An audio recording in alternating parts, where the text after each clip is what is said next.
Assalamualaikum warahmatullahi wabarakatuh. Hai teman-teman semua, di sini tim kami akan menyampaikan sedikit penjelasan mengenai pengaruh budaya pada ekspresi dan persepsi emosi. Nah, di tim kami terdiri dari 3 orang. Yang pertama adalah saya sendiri. Saya di sini selaku moderator sekaligus pemateri. Kemudian ada Mas Alexa Hadi, dan yang kedua adalah teman kita yang bernama Mas Maulana. Untuk materi pertama akan disampaikan oleh Mas Alexa Hadi.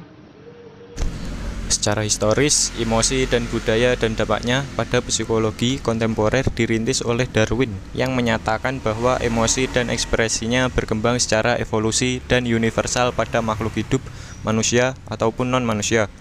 Namun demikian, manusia melakukan modifikasi emosi menurut aturan budaya, Ekman dan Friesen, yang dibuktikan oleh banyak penelitian dalam bidang ini. Penelitian mengenai ekspresi emosi lintas budaya antara lain berkenaan dengan ekspresi spontan, ekspresi diri, aturan menunjukkan, display rule, dan ekspresi verbal. Sebagai contoh, ekspresi spontan pada bayi berlaku sama dalam sosialisasi budaya Amerika dan Jepang. Sedangkan ekspresi emosional spontan pada orang dewasa terdapat kesamaan dan perbedaan.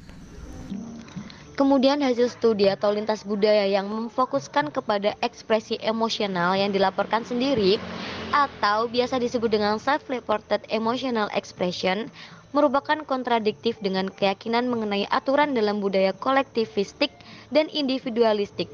Dari studi tersebut menunjukkan bahwa ternyata orang Jepang kurang mengekspresikan emosi kepada keluarga dibandingkan dengan orang Amerika. Bagi orang Jepang, tidak ada bedanya mengungkapkan emosi kepada keluarga atau kepada orang asing.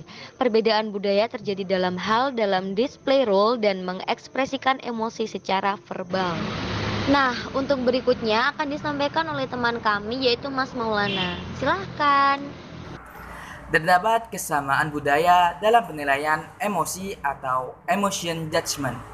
Ekspresi bersifat universal dalam hal ekspresi kegembiraan, minat, dan penghinaan, malu.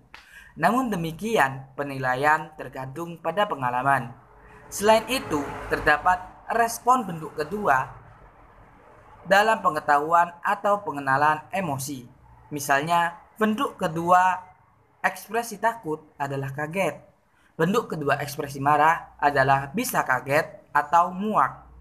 Penilaian mengenai tingkat ekspresivitas sama untuk semua negara. Perbedaan budaya dalam penilaian emosi atau emotion judgment.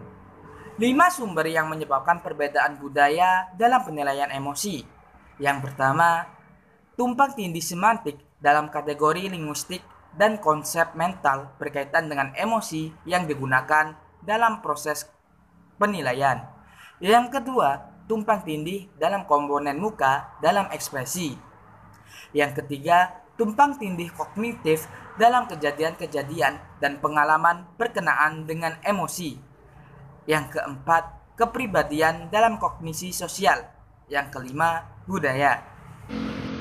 Kami ucapkan terima kasih banyak untuk teman-teman yang sudah menyaksikan maupun menonton video dari kami. Semoga video kami ini dapat memberikan manfaat kepada kalian. Dan jika ada kesalahan kata maupun kesalahan penyampaian materi mohon dimaafkan. Terima kasih. Wassalamualaikum warahmatullahi wabarakatuh.